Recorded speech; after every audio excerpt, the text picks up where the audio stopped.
সমবেত সুধী মণ্ডলী, এবার আমি বিনীতভাবে অনুরোধ করব আজকের এই আলোচনা সভার শেষ পর্বে এখন এই গ্রন্থের উপরে আলোচনা করবেন, যার কথা শোনার জন্য আপনারা অধীর আগ্রহে অপেক্ষা করছেন, বঙ্গবন্ধু কন্যা শেখ রেহানা। আমি তাকে আলোচনার জন্য আহ্বান জানাচ্ছি।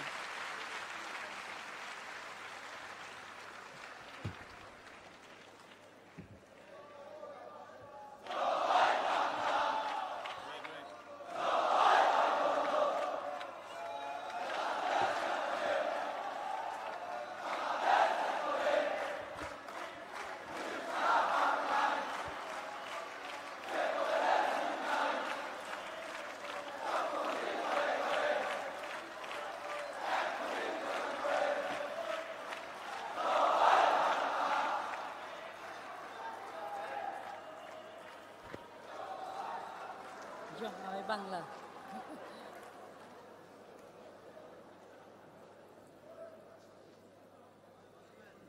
মাননীয় প্রধানমন্ত্রী, শ্রদ্ধেয় আলোচক বৃন্দ এবং উপস্থিত সুধীমণ্ডলী, আসসালামু আলাইকুম।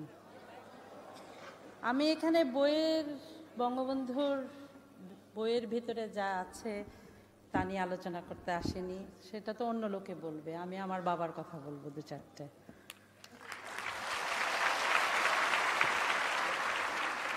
আজকের এই অনুষ্ঠানে উপস্থিত হয়ে আপনাদের কাছে কিছু বলতে পেরে আমি আনন্দিত। চেষ্টা করছি, আমি ভালো বক্তা নই। আমার বাবার লেখা অসমাপ্ত আত্মজীবনী দীর্ঘ অপেক্ষার পর দেশের মানুষের হাতে তুলে দিতে পেরে একটি বড় দায়িত্ব পালন করতে পেরেছি বলে মনে করি। 15 আগস্টের পর আমাদের কাছে অশ্রু বেদনা ছাড়া আর কিছু অবশিষ্ট ছিল না। দেশে ফিরতে পারবো কি পারবো না, 32 নম্বর বাড়িটি কি অবস্থা, টুঙ্গিপাড়ায় যেতে পারবো কি না, কিছুই বুঝতে পারছিলাম না। কখনো কখনো মনে হতো যে এভাবে কি সারা জীবন কেটে যাবে। তবুও কোথায় জানি একটা সাহস বা একটা আল্লাহর উপরে বিশ্বাস ছিল যে না, একদিন দেশে ফিরতে পারবো। এত কষ্টের বাংলাদেশ আর আমরা বিদেশে থাকবো পড়ে, এটা তো হতে পারে না। বাংলার জনগণ তো এটা সহ্য করতে পারবে না। পিতা মাতা ভাই বোন সব হারিয়ে এত বড় শোক সামলানো খুব কঠিন। চোখ ভেসে যেত, মন ভেঙে যেত। বয়সও অল্প ছিল, কিভাবে নিজেদের সামলাতাম। আমরা দুবোনকে ধরে কাঁদতাম। কাঁদতে কাঁদতে অনেক সময় পার করেছি। দুজনকে সান্ত্বনা দেবার চেষ্টা করেছি। তারপর আপা যখন আওয়ামী লীগের সভানেত্রী হয়ে দেশে ফিরলেন, আমাদের স্বপ্ন ছিল একটাই, আব্বার আদর্শ প্রতিষ্ঠা করা এবং মানুষের কল্যাণে কাজ করা। 81 সালে আপা যখন দেশে ফিরেন, আপাকে বাড়িতে ঢুকতে দেওয়া হয় নাই, 32 নম্বরে ঢুকতে দেওয়া হয় নাই। বাড়ির সামনে রাস্তায় বসেই তিনি দোয়া দরুদ পড়তে বাধ্য হন। এই বাড়িতে আমাদের কত স্মৃতি। 6 দফা স্বাধীনতা আন্দোলনের সময় এই বাড়িতে কত মানুষ আসতো, কত সভা হতো, লোকের লোকারণ্য থাকতো।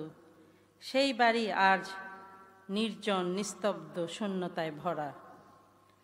বুকের ভেতর সব ব্যথা বেদনা চেপে রাখতে হতো, কাউকে কিছু বলতে পারতাম না। নিজেকে নিজেই শক্ত করে রাখতাম, সান্ত্বনা খুঁজে বেড়াতাম। 83 সালে আমি বাংলাদেশে ফিরে আসি। এসে ওই বাড়িতে প্রবেশ করতে আমার খুব কষ্ট হয়েছে, বুক ভেঙে গেছে। আমাদের ভাগ্যে ছিল আব্বার হাতের এই স্মৃতি, এবং এটাই আমাদের জীবনের একটা অমূল্য সম্পদ। আমাদের পরিবারে পারিবারিক একটি মূল্যবোধ ছিল। জন্ম থেকেই আমরা আব্বাকে দেখে আসছি জেলে জেলে। আমার মায়ের কাছে শিক্ষা পেয়েছি বড়দের কিভাবে সম্মান করতে হয়। অনুমতি ছাড়া তাদের জিনিসপত্র ধরা বা দেখা উচিত না। আব্বার লেখা খাতাগুলো মা খুব যত্ন করে গুছিয়ে রাখতেন তার প্রিয় জিনিসপত্রের সঙ্গে। আমরা দূর থেকেই দেখতাম, কিন্তু ধরা বা দেখা বা পড়ার সাহস হতো না, বা তখন এত বুঝতেও পারিনি যে এর ভিতরে এত কিছু লেখা থাকবে এবং এটা যে আমাদের পরম সম্পদ, সেটা তখনও বুঝতে পারিনি, অনেক ছোট ছিলাম। আমরা দূর থেকেই দেখতাম। ইতিহাসের একটা প্রামাণ্য দলিল হয়ে উঠবে এটা। তখনও বুঝতে পারি না আব্বার জীবন কত বিচিত্রভাবে চিত্রিত, কত দুর্লভ অভিজ্ঞতার মধ্যে দিয়ে নিজেকে গড়ে তোলার পাশাপাশি সে সময়ের রাজনীতি ও রাজনীতিবিদদের সম্পর্কে চিন্তা ভাবনা করতেন, সাধারণ মানুষের কথা ভাবতেন, বাবা মার কথা ভাবতেন। তিনি তার সময় একান্ত একজন বিশ্বস্ত ও আদর্শবাদী রাজনীতিবিদ ছিলেন। তারুণ্যের অদম্য সাহস, দেশপ্রেম, আত্মত্যাগের মহিমা, দুর্দান্ত দূরদর্শিতার অধিকারী ছিলেন। সহজ সরল মুখের ভাষায় নিজের জীবনের সব কথা বলেছেন। বিশেষ করে তিনি যখন দিল্লিতে গেছেন, কিভাবে টিকিট ছাড়া উনি ওটাও লুকাতে চেষ্টা করেননি। প্রথমে পড়তে পড়তে একটু খটকা খেলাম যে আব্বা টিকিট ছাড়া। চিন্তা করে ওনার বয়সটা বের করলাম, ওই বয়সে ওইটা সাজে, কারণ তখন তো এটা কোনো দোষের ছিল না। ওই বয়সে তো ছেলে মেয়েরা অনেক কিছু করে, উনি তো একটা সামান্য টিকিট, একটা টিকিট নিয়ে 3 জন চলেছিলেন। ওটাও লুকাতে চেষ্টা করেননি যে আমি ওইটা কোনো ঘটনাই ঘটেনি বা কিছু। এই যে সহজ সরল ব্যাপারটা কিভাবে লিখে গেলেন সেটা বঙ্গবন্ধু বলেই সম্ভব। অনেকে হয়তো লিখতেন না আমি কখনো অন্যায় কাজ করিনি বা কিছু না। পড়তে পড়তে আমাদের মনে হয়েছে সেই তরুণ বয়সে কথা। এই গ্রন্থের পাতায় পাতায় রয়েছে তার সাধারণ জীবনের সাক্ষী। আমি আপা পাতা ছুঁয়ে ছুঁয়ে তার স্মৃতির ঘ্রাণ খুঁজে পেতে চেষ্টা করেছি। একবার না, কতবার যে আমরা পড়েছি। প্রথম প্রথম ভয় লাগতো, কিন্তু তারপরে মনে হতো কখনই খারাপ লাগলে বা কোনো সময় ওখান থেকে একটা লাইন পড়ে নিজেদের শক্তি সাহস আমরা জোগাড় করতাম। এটাই আমাদের শ্রেষ্ঠ প্রাপ্তি। কারণ এত তাড়াতাড়ি চলে যাবে বুঝতে পারিনি তো। আমাদের হয়তো কিছু বলতেন, দিক নির্দেশনা দিতেন, ওখানেই পড়ে মনে হতো আব্বা বোধহয় চাচ্ছেন এখন এটা করি, বা ওটাই আমাদের মনে হতো যে এখনো আমরা পড়ি কোনো কিছু মনে হলে মনে হয় ওখান থেকে আমাদের উদ্দেশ্য বলা হচ্ছে। হয়তো আব্বা আপার হাতে মাথায় হাত রেখে বলছেন হাসু তুমি এটা করো, দেশের কল্যাণের জন্য এটা করো। আপা বোধহয় ওইখান থেকেই এত সাহস বা এত কাজ করার উৎসাহ পান। এই গ্রন্থে একটি কথা আছে, আমার দাদা আমার বাবাকে বলেছেন, বাবা রাজনীতি করো, আপত্তি করব না, তবে লেখাপড়া করতে ভুলো না। লেখাপড়া না শিখলে মানুষ হতে পারবে না। এই কথাটা আমি আমার ছেলে মেয়েদের সবসময় বলি, বাবা লেখাপড়া করো, লেখাপড়া শিখে অনেক জ্ঞানী হও। লেখাপড়া ছাড়া দুনিয়াতে চলতে পারবে না। সবাই সব কিছু নিয়ে যেতে পারে, ওই শিক্ষাটা কেউ নিয়ে নিতে পারবে না, এবং সেই চেষ্টাই করে যাচ্ছি। আমি আগেই বলেছি আমাদের পারিবারিক একটি মূল্যবোধ ছিল, এটা হলো সেই মূল্যবোধ। শিক্ষা দীক্ষা তিনি তার সারা জীবন চর্চা করে গেছেন, আমাদেরও সেই আদর্শে অনুসরী করে গেছেন। তিনি তার পিতামাতা, আত্মীয় স্বজন, বন্ধুবান্ধব, নেতাকর্মীদের কথা বলেছেন এবং আমার মায়ের মমতাময়ী চরিত্রটি তুলে ধরেছেন। তিনি কতখানি আদর্শময়ী আত্মদেখী মহিলা ছিলেন।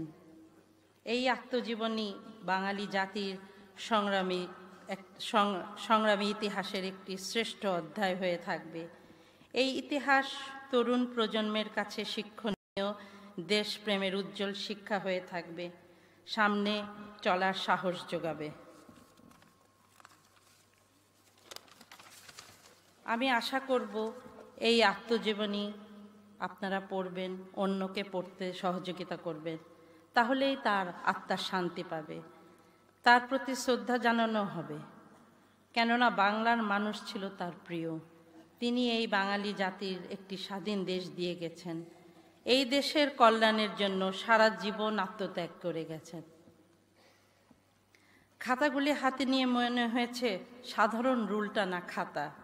কারাগারের ভেতরে বসে তিনি সাধারণ একটি কলম দিয়ে লিখে গেছেন তার জীবন স্মৃতি। তার লেখা ডায়েরির খাতাগুলো পড়লে মনে হয় কি দুঃসহ কষ্ট সহ্য করেছেন, তবুও তিনি ছিলেন তার বিশ্বাসে অটল। এ কারণেই তিনি সর্বকালের সর্বশ্রেষ্ঠ বাঙালি, দুঃখী মানুষের নয়নমণি। এখানে এই গ্রন্থের কাজের সঙ্গে যারা জড়িত তাদের সবার প্রতি আমার কৃতজ্ঞতা জানাই।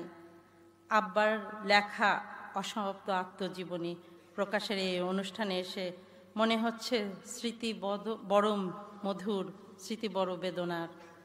আমাদের দুই বোনের জীবনটাও যেন অসমাপ্ত, এটা অসমাপ্ত আত্মজীবনী, আর আমাদের দুই বোনের জীবনটাই অসমাপ্ত। কারণ আমরা যেটা জানি আমাদের ধর্মে বা আমাদের যে মানুষের মৃত্যুর সময় দোয়া কালাম পড়ানো হয় বা তাদের প্রিয়জন চলে গেলে তাদের মুখ দেখানো হয়, কবরে দেওয়ার সময় তাদের শেষ দেখা, এটা আমাদের ধর্মে, এটা আমাদের সব কিছু রীতি। কিন্তু আমরা তো সেই সুযোগ থেকে বঞ্চিত, এবং এই জন্যই আমাদের সব সময় আমাদের সব কিছু একটা অতিরিক্ত অসমাপ্ত রয়ে যাবে। তবুও চলতে হবে, দুনিয়াতে চলে যাচ্ছি। উপস্থিত সবাইকে আমার ধন্যবাদ জানিয়ে এখানে শেষ করছি। জয় বাংলা, জয় বঙ্গবন্ধু।